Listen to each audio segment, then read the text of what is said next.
ঘুরতে গেছিলাম সুন্দরবন সাইডে।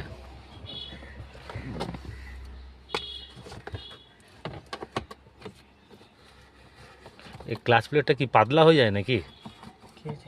খেয়ে যায় না পুরো, ওই জন্য ক্লাচ প্লেটটা বারবার ধরে শুধু ওই ক্লাচ যখনই ক্লাচ চেপে যখন গিয়ারটা দিচ্ছি না আটকাচ্ছে গিয়ার ঠিক মতো একবার তো গিয়ার পুরো ধরে নিচ্ছে বুঝলি।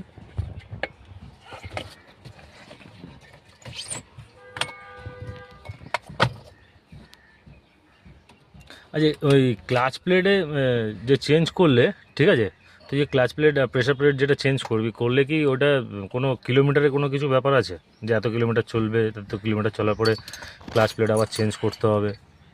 তোমার উপরে ডিফারেন্স আছে। আমার উপর ডিপেন্ড করছে, মানে চালানোর উপর ডিপেন্ড করছে, তাই তো? তোমার উপরে এ আছে, গাড়ির একটু আওয়াজও বেরোয় না? আওয়াজ বেরোবে না। হুম, তা করতে গেলে আওয়াজ বেরোবে না কি?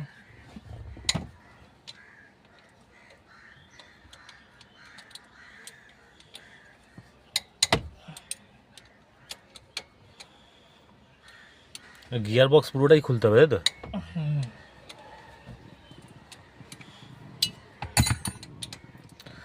তো বন্ধুরা এটা আমার গাড়ি,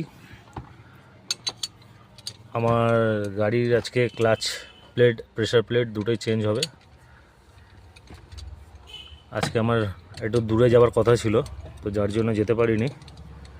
তো কখন কীরকম কতটা দূরে যেতে হয় কোনো ঠিক নেই, তো যার জন্য ক্লাচ প্লেটটা চেঞ্জ করে নিচ্ছি। এক এক সময় প্রবলেম হয় কি, মানে গাড়ি চালানোর সময় মানে গিয়ার দিতে প্রবলেম হয়, মানে গিয়ার ফার্স্ট গিয়ার থেকে সেকেন্ড গিয়ার থার্ড গিয়ার দেওয়ার সময় কি হয় গিয়ারটা আটকে যায়, ঠিক মতন গিয়ার পড়ে না।